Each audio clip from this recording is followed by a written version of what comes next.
বকুল ভাইয়ের কথা আপনার কি মনে হলো যে সংসদে বেশ একটা মানে এমন কোনো বিষয় না, এটা গণতন্ত্রের সৌন্দর্য হিসেবে উনি দেখছেন, কিন্তু বাইরে আসলে বিষয়টা এত বড় আকারে আসছে, মানে আপনি যদি বলেন। যে বিষয়টির কথা হচ্ছিল বা আমাদের সমালোচক যে বিষয়টা নিয়ে কথা বললেন, আসলে বিষয়টা আসলে সংকট ছিল না। সংকটের বা আমাদের শুরুটা মোটামুটি মনে হচ্ছিল যেন ভালোই হবে। কারণ হচ্ছে যে আমরা দেখতে পেলাম যে মানে নির্বাচনের পরে আমাদের মাননীয় বর্তমান প্রধানমন্ত্রী বিরোধী দলীয় নেতার বাড়িতে গেলেন, বাসায় গেলেন, তারপর হচ্ছে নাহিদুল ইসলামের বাসায় গেলেন, ওনারা রিসিভ করলেন, ফুল দিয়ে ভ্রাতৃত্বপূর্ণ এটা ভ্রাতৃত্বপূর্ণ। এবং আমাদের পক্ষ থেকে ইলেকশন ইঞ্জিনিয়ারিং এর অভিযোগ করার পাশাপাশি এটাও বলা হয়েছে দেশ এবং জাতির বৃহত্তর স্বার্থে, গণতন্ত্রের স্বার্থে, একটা স্থিতিশীলতার স্বার্থে আমরা সেগুলোটাকেও মেনে নিয়ে সরকারকে আমরা যেখানে যৌক্তিক জায়গায় আমরা সমালোচনা করব, মানে মেনে নেওয়ার পাশাপাশি কিন্তু আপনাদের ফাইল টাইলও আবার তৈরি হচ্ছে না। ফাইলটা হচ্ছে আইনগতভাবে আমরা তো আপনার আইনগতভাবে আমি মোকাবেলা করতে পারি, অভিযোগ করতে পারি সেটা।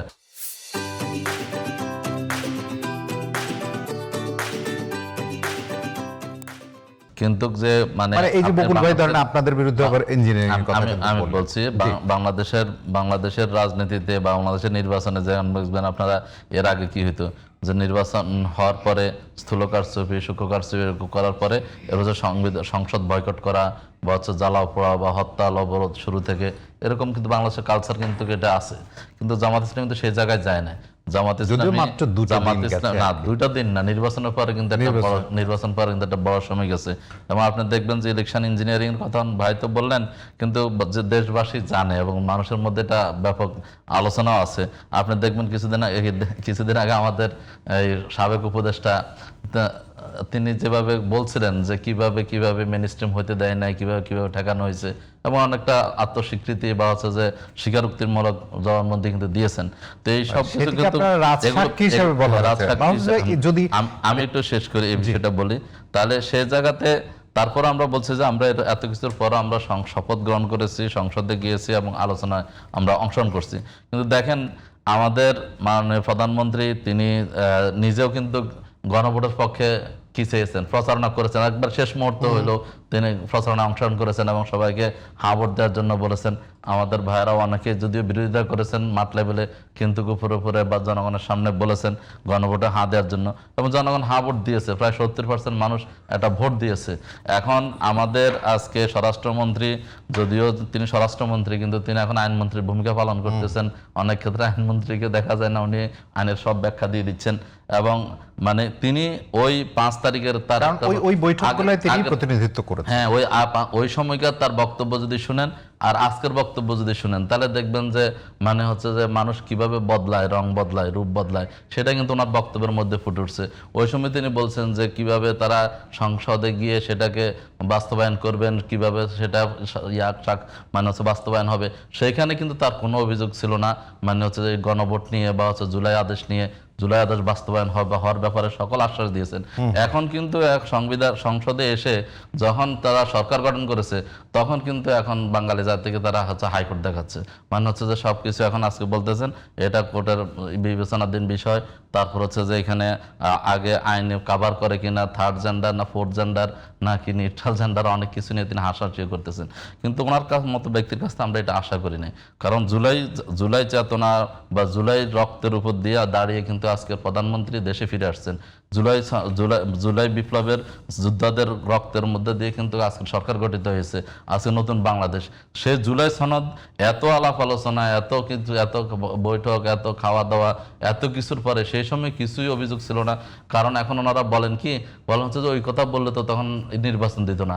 তার আমাদের উদ্দেশ্য ছিল নির্বাচন, কোনো মতে ক্ষমতায় আসা, কোনো মতে আবার ওই ফেসিবাদী কায়দাকে বজায় রেখে একটা হচ্ছে যে মানুষকে আবার সেই আগের সেই ধারায় ফিরিয়ে নিয়ে যাওয়া।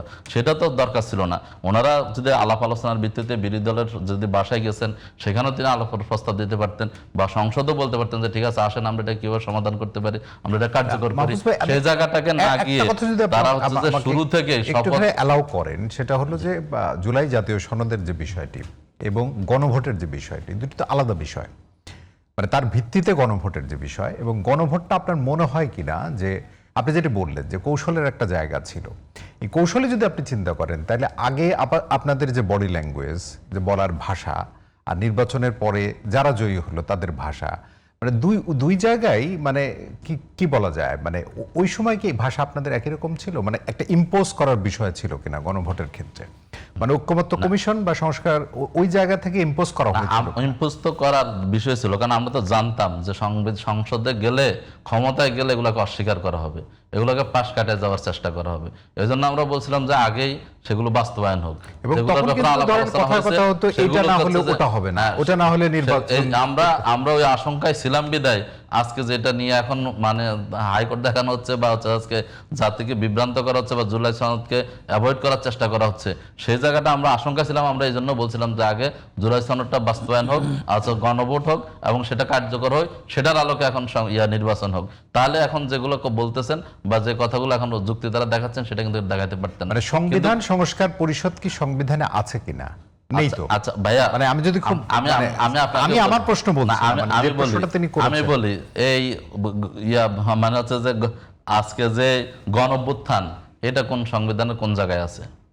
আজকে যে আপনার হচ্ছে অন্তর্বর্তীকালীন সরকার, ডক্টর ইউনূস একজন মানে সাজাপ্রাপ্ত আসামি ছিলেন, তিনি যে অন্তর্বর্তীকালীন সরকারের অন্তর্বর্তী সরকার কার কাছে শপথ নিয়েছে, কোন আইনে শপথ নিয়েছে? অন্তর্বর্তীকালীন সরকার সেটা কি মানে সেটা কি সংবিধানে আছে? 24 সালের 7 জানুয়ারি নির্বাচন হওয়ার পরে এই আর 26 সালে এসে আবার নির্বাচন, এটা সংবিধানের কোন জায়গায় আছে?